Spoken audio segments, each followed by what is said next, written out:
إلى حضرة النبي المصطفى رسول الله محمد صلى الله عليه وسلم. الفاتحة. أعوذ بالله من الشيطان. بسم الله الرحمن الرحيم. الحمد لله رب العالمين الرحمن الرحيم مالك يوم إياك نعبد وإياك نستعين اهدنا الصراط المستقيم صراط الذين أنعمت عليهم غير المغضوب عليهم. Assalamualaikum warahmatullahi wabarakatuh.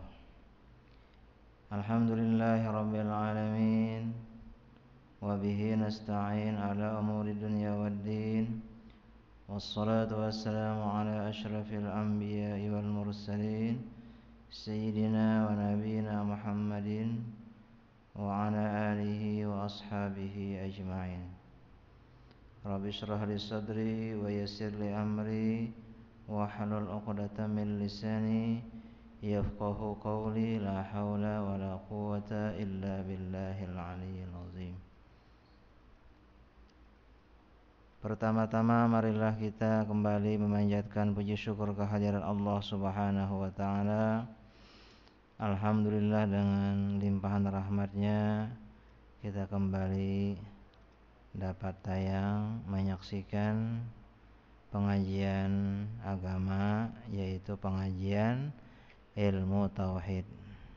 Dan malam ini yaitu malam yang minggu yang ketiga. Kita sudah membicarakan tentang wajib menuntut ilmu akidah, ilmu tauhid. Kemudian berbicara tentang wujud. Wajib Allah Ta'ala itu bersifat wujud, artinya ada, mustahil tiada. Dalilnya ini adalah alam. Tetapi ada orang yang tidak percaya dengan adanya Allah Subhanahu wa Ta'ala. Di antaranya adalah aliran kepercayaan, yaitu Dahriyah. Mereka berkeyakinan bahwa yang membinasakan itu adalah massa. Tetapi mereka tidak percaya dengan Allah Subhanahu wa taala dapat dijawab oleh Imam Abu Hanifah. Mereka tidak percaya adanya Allah, bahwa Allah Ta'ala itu ada namun tidak bisa dilihat. Tetapi oleh Imam Abu Hanifah dijawab bahwa kita memiliki roh dalam badan kita. Roh tidak bisa kita lihat, tidak bisa ditentukan apakah di kepala, apakah di badan, apakah di kaki, di tangan dan sebagainya. Tetapi kita yakin bahwa roh itu ada dalam diri kita, tetapi tidak bisa kita melihatnya. Begitulah adanya Allah Subhanahu wa ta'ala. Tidaklah kita dapat melihat dengan mata kepala, tetapi dengan iman. Kemudian pelajaran yang selanjutnya adalah as-sifatus tsaniyatu al-wajibatu lahu ta'ala al-qidamu. Sifat yang wajib bagi Allah Subhanahu wa ta'ala yang kedua, yang wajib kita mengenalnya adalah sifat qidam. Wa ma'nahu adamul awwaliyati lil wujudi, ay anna wujudallahi ta'ala la awwala lahu, ay lam yasbikhu adamun bi khilafil hawadis, fa inna wujudaha lahu awwalun wa huwa khalqun nutfati. Makna qidam adalah artinya adamul awwaliyah. Allah Subhanahu wa ta'ala tidak ada awalnya. Nah, ini menguatkan terhadap wujudnya Allah Subhanahu wa ta'ala. Wajib Allah ta'ala bersifat wujud. Wujudnya Allah ta'ala, zatnya Allah ta'ala tidak ada awalnya. Jadi kada berawal, tidak ada berawal. Itu arti qidam. Ai anna wujudallahi ta'ala, yaitu bahwa adanya Allah Ta'ala la awwala lahu, tidak ada awal bagi Allah Ta'ala. Lam yasbikhu adamun, artinya Allah Ta'ala tidak didahului oleh tiada. Balain lawan kita. Imam Nawawi Al-Bantani menjelaskan dalam kitab beliau Nuruz Zalam, sesuatu itu kata beliau ada 4 macam. Yang pertama, laisa lahu awalun wala akhirun. Ada sesuatu yang tidak ada awal dan tidak ada akhir. Jadi ada nang tidak berawal, juga tidak ada berakhir. Apa itu? Yaitu zat Allah Subhanahu wa Ta'ala. Jadi zat Allah Ta'ala tidak berawal, tidak ada berakhir, tidak berkesudahan bahasa kita. Jadi jangan lagi dipikirkan kayak apa aja. Itu tadi kita wajib beriman. Tuhan tidak ada berawal dan tidak ada berakhir. Satu. Itu kata Imam Nawawi Al-Bantani dalam kitab Nuruz Zalam. Yang kedua, syai'un lahu awwalun walahu akhirun.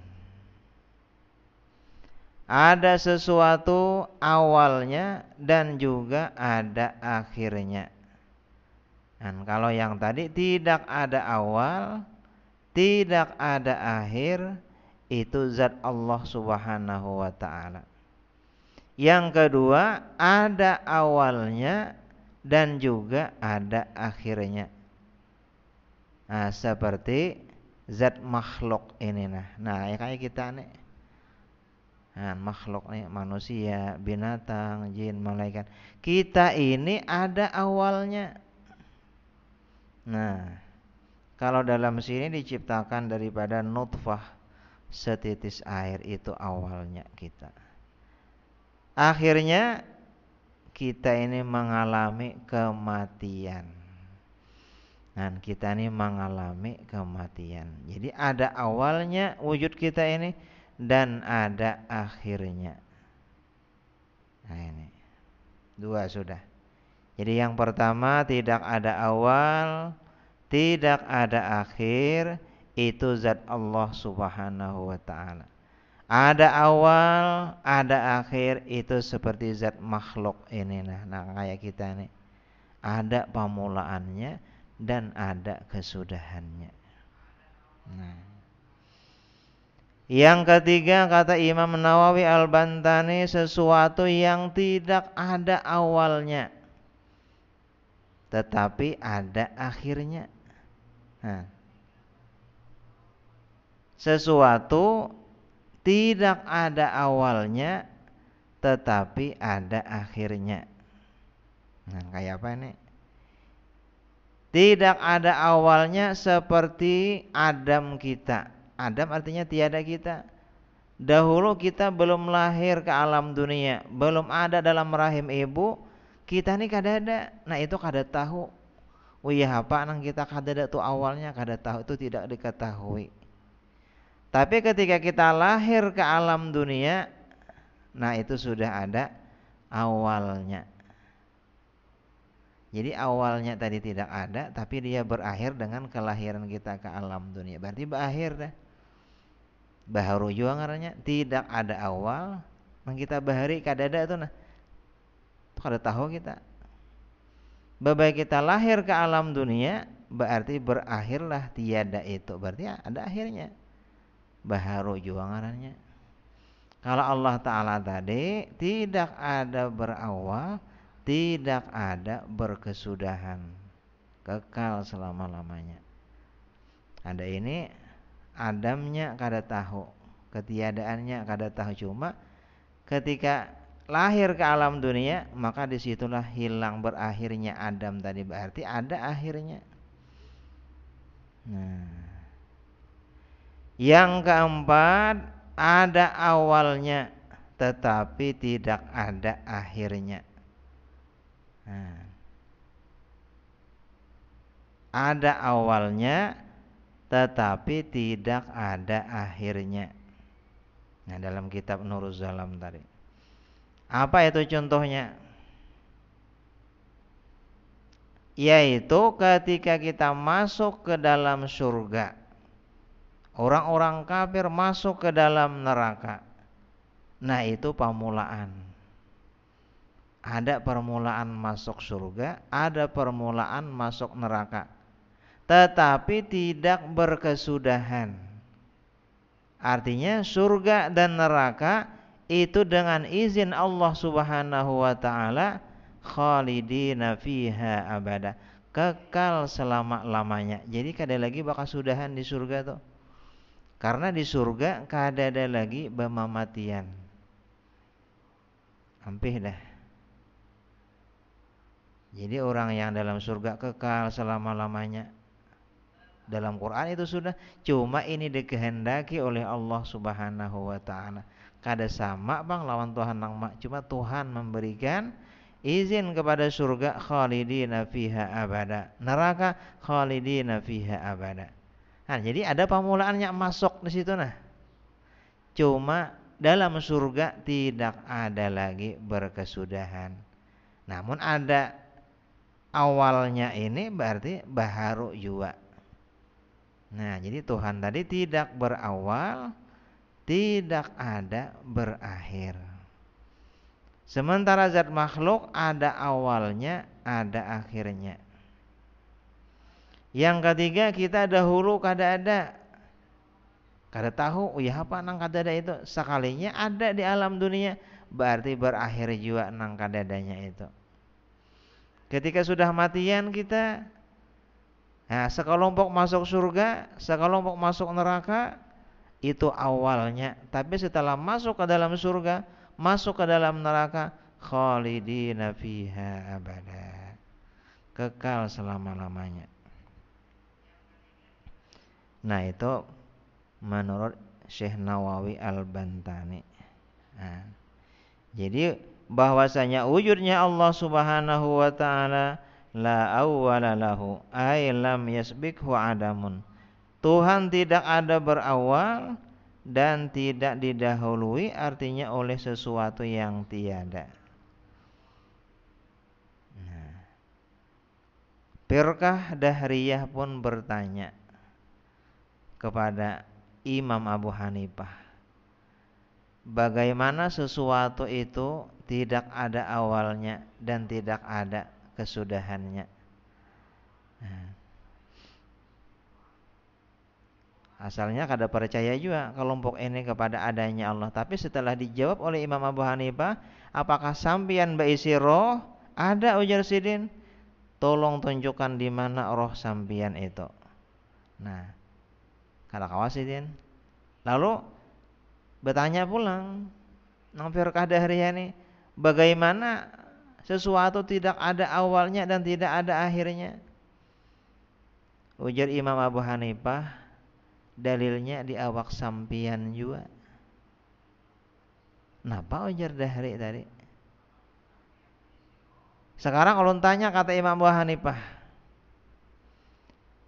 apakah yang diciptakan Allah sebelum ibu jari? Apa yang diciptakan Allah setelah kalingking kita? Awalnya kita menjawab, nang mana tadahulu nah? Nah, mana nang tadahulu pada ibu jari, apa nang sesudah kalingking? Kan kita kada tahu. Timbul bejariji beretan, timbul bekapala sudah, timbul bebetis. Berarti kita kada tahu nah mana nang awal nih, kada tahu. Nah, jadi nang kakak itu tuh mulai bahari sudah ada. Ujar aliran ini tadi pulang sabuting lagi nah, betakon oleh Imam Abu Hanifah. Imam Abu Hanifah ini 15 tahun ya umur. Cuma kawa menjawab pertanyaan. Kada ba Quran, kada ba hadis Bahasa kita di hulu sungai ini mah alabiyo aja juga. Nah, ujar Dahri, apa pekerjaan Tuhan sekarang ini? Nah, orang mucil batakon manakoni gawian Tuhan. Nah, napa ajar gawian Tuhan wah ini? Ujar Imam Abu Hanifah, ulun siap menjawab. Cuma ulun ada permintaan. Sampian bertanya di atas mimbar. Ulun yang ditakoni di bawah mimbar. Nah, sekarang ulun minta, ulun siap menjawab, berubah kita, bahuruf. Sampian turun, ulun naik ke mimbar. Siap, ujar Dahri. Nah, setelah Imam Abu Hanifah naik ke mimbar, Dahri turun untuk mengetahui apa pekerjaan Tuhan sekarang ini. Ujar Imam Abu Hanifah, manaikakan ulun dari bawah ke atas mimbar dan manurunakan sampian dari mimbar ke bawah. Tadi ya main lagi Dahri. Nang wah ini bang ditakoni. Nah, akhirnya kalahlah Dahri tadi berdebat dengan Nu'man tadi. Nu'man tadi ngarannya Imam Abu Hanifah. Luar biasa. Nah, Imam Abu Hanifah paguruan juga daripada imam kita Syafi'i. Luar biasa. Nah, itu pengertian arti qadim. Nah, sebelum kita menjelaskan lebih lanjut, kata-kata qadim ini dipakai dalam dua. Pertama untuk Allah Subhanahu wa taala, yang kedua untuk makhluk. Kenapa Allah nak menjelaskan ini? Karena di masyarakat itu kadang-kadang salah mengartiakan. Nah, kalau yang dikehendaki bahwa Allah Subhanahu wa taala wajib bersifat qadim, qidam, berarti Tuhan itu tidak ada awal dan tidak ada akhir.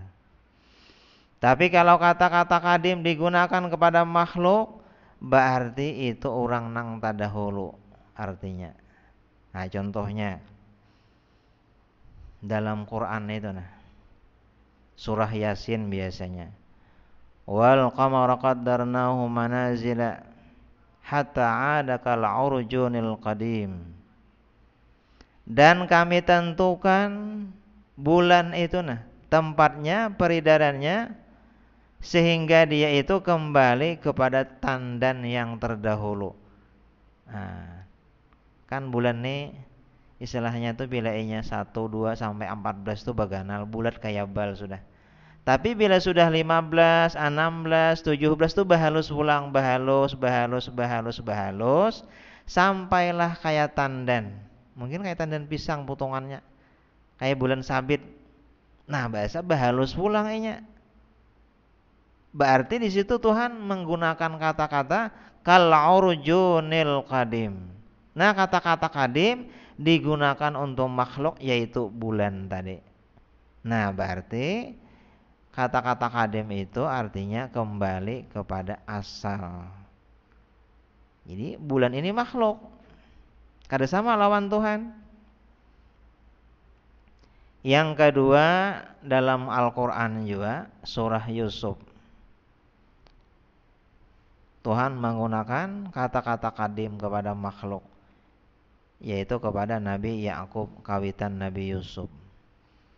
Qalu innaka lafi dhalalikal qadim.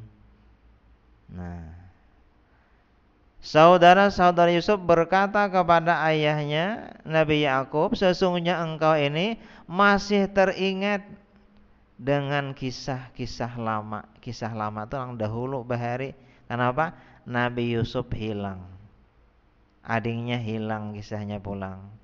Nah, akhirnya beliau ini kagenangan lawan nang berdua ini. Jadi jar beliau, aku nih rasa-rasanya mencium bau Yusuf. Ujar dan sanak yang di rumah, sampean tuh masih aja kisah kita wae kaki nang nang bahari. Nah, itu qadim. Nah, yang penting ulun jelaskan di sini, banyak di antara masyarakat, artinya mungkin ini kata-kata sangat penting. Masalah qadim ini.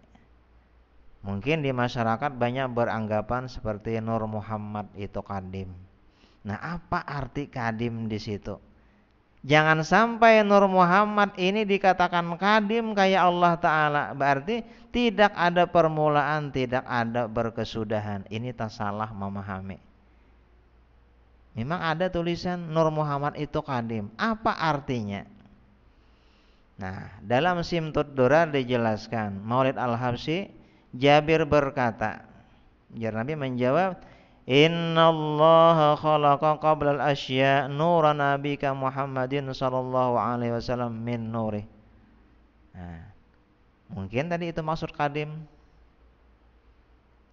Jadi jangan sampai kita mengatakan Nabi Muhammad, Nur Muhammad itu kadim. Bujur saja kadim, cuma arti kadim di situ artinya berpermulaan dan berkesudahan. Kenapa? Karena makhluk. Dalam Simtud Durar tadi dijelaskan dalam Maulid Habsyi, Innallaha khalaqa qablal asya. Sesungguhnya Allah menciptakan sebelum segala sesuatu ada. Artinya makhluk yang panambayan diciptakan Allah Ta'ala adalah Nur Muhammad. Nah, itu maksudnya. Makanya Tuhan, Nabi sudah mengatakan, sesungguhnya Allah mencipta. Bila setiap yang dicipta itu makhluk hukumnya. Nah, jadi kalau Nur Muhammad itu kadim bujur saja, tapi maksud kadim di situ adalah artinya makhluk. Cuma arti makhluk, panambayan makhluk yang diciptakan oleh Allah Ta'ala adalah Nur Muhammad Sallallahu Alaihi Wasallam sebelum makhluk yang lain ini ada. Panambayan masa kali bisa kita. Imam Syafi'i ada dua pendapat, kaul jadid, kaul kadim. Nah, paham sudah? Kaul jadid, kaul kadim. Ini. Jadi kenapa kita jelaskan? Karena banyak masih sebagian masyarakat mudah-mudahan dengan mendengar keterangan ulun ini tentang Nur Muhammad, apa itu kadim, bujur kadim. Cuma arti kadim di situ bahwa itu adalah makhluk yang panambayan. Jadi innallaha khalaqa qablal asya nura nabika Muhammadin sallallahu alaihi wasallam min nurih. Dan supaya jangan salah paham. Mudah-mudahan di kampung-kampung ini setelah melihat penjelasan ulun ini jangan sampai kena tak salah pengertian. Bahwa Nur Muhammad itu kadim, kadimnya kayak Allah Ta'ala, maka itu pemahaman yang salah. Artinya Nur Muhammad itu kadim, bahwa Nur Muhammad pamulaan sama sekali yang diciptakan oleh Allah Subhanahu wa Ta'ala. Kayak bahasa kita juga bahasa Banjar lah, bepalajar. Nah, bepala itu dua arti. Lamun kita aruhan tuh nama makanannya sabalah belibis. Makanannya sabalah belibis. Oh, majar. Minumannya susu segala macam. Nah, cuci mulutnya anggur, sumangka, macam-macam. Oh, majar bepala, ajar kita anak aruhan. Bepala jar makanannya. Berarti bepalanya situ napa? Nyaman berarti. Tapi ada anak nih beri muar benar kalakuan baucap abahnya bapala utuh nih jar. Nah, berarti bapala di situ artinya kada baik. Nah, jadi kayak kita juga kayak bahasa Arab tuh, nah bila daraba belum tentu memukul terus, bisa aja mengalih juga, mencontohkan innallaha la yastahi ayat dariba. Allah tidak malu mengumpamakan, kada mau mengalih atau memukul di situ. Kan jadi, nah inilah makna kadim. Kepada Allah Ta'ala kadim tidak ada awal, tidak ada akhir. Kepada makhluk bisa dipakai, tapi ada itu berpermulaan dan berkesudahan. Utamanya masalah Nur Muhammad tadi. Nah, jadi sekali lagi jangan sampai kisah Nur Muhammad ini dikatakan kadim kayak kadimnya Allah Ta'ala. Nah, jangan sampai, artinya kadim itu makhluk yang panambayan diciptakan Tuhan. Berarti Nabi Muhammad itu makhluk. Karena sudah jelas tertulis dalam Simtud Durar, innallaha khalaqa qablal asya nura nabika Muhammadin sallallahu alaihi wasallam min nurih. Nah, jadi jelas itu sudah benar. Karena masih banyak ulun dengar-dengar tentang Nur Muhammad itu kadim. Nah, ini pentingnya kita. Apa arti kadim di situ? Artinya bukan sama Tuhan, tetapi kadim di situ bahwa makhluk nang pertama kali diciptakan Allah Ta'ala adalah Nur Muhammad Sallallahu Alaihi Wasallam. Nah, inilah artinya pelajaran kita yang kedua tentang wajib Allah Ta'ala itu bersifat qidam. Artinya tidak ada awalnya. Bahasa orang Bahari, sadia Tuhan itu. Nah, sadia tidak ada awalnya. Nah, mungkin ini yang dapat ulun sampaikan. Mudah-mudahan ini bermanfaatlah bagi kita sabarataan. Nah, utamanya tadi ulun menjelaskan tentang Nur Muhammad. Karena ulun banyak mendengar di masyarakat bahwa Nur Muhammad itu kadim. Nah, ulun takutannya kadim di situ kalau pina kayak Allah Ta'ala, tidak berawal, tidak berkesudahan. Padahal artinya kadim di situ bahwa panambayan makhluk yang diciptakan itu adalah nur Nabi Muhammad Sallallahu Alaihi Wasallam. Mudah-mudahan dengan sedikit penjelasan ini bermanfaatlah bagi kita sabarataan. Dan seandainya pun ulun tahilap, tasalah dalam menyampaikan, ulun siap juga menerima daripada saran-saran ataupun kritikan-kritikan. Cuma kewajiban kita meluruskan pemahaman-pemahaman yang tasalah. Mudah-mudahan kita mendapatkan taufik daripada Allah Subhanahu wa taala. Demikian yang dapat ulun sampaikan. Wabillahi taufik wal hidayah, waridha wal inayah, wal rahmah wal maghfirah. Assalamualaikum warahmatullahi wabarakatuh. La ilaha illallah, la ilaha illallah, la ilaha illallah. Allahumma salli ala sayyidina Muhammad wa ala alihi wa sahbihi wa sallim. Allahumma salli ala sayyidina Muhammad wa ala alihi wa sahbihi wa sallim. Allahumma salli ala sayyidina Muhammad wa ala alihi wa sahbihi wa sallim. Rabbi firli walil mu'minina wal mu'minat. Rabbi firli walil mu'minina wal mu'minat. Rabbi firli walil mu'minina wal mu'minat. Subhanakallahumma wa bihamdika asyhadu an la ilaha illa anta astaghfiruka wa atubu ilaik. Barakallahu liman.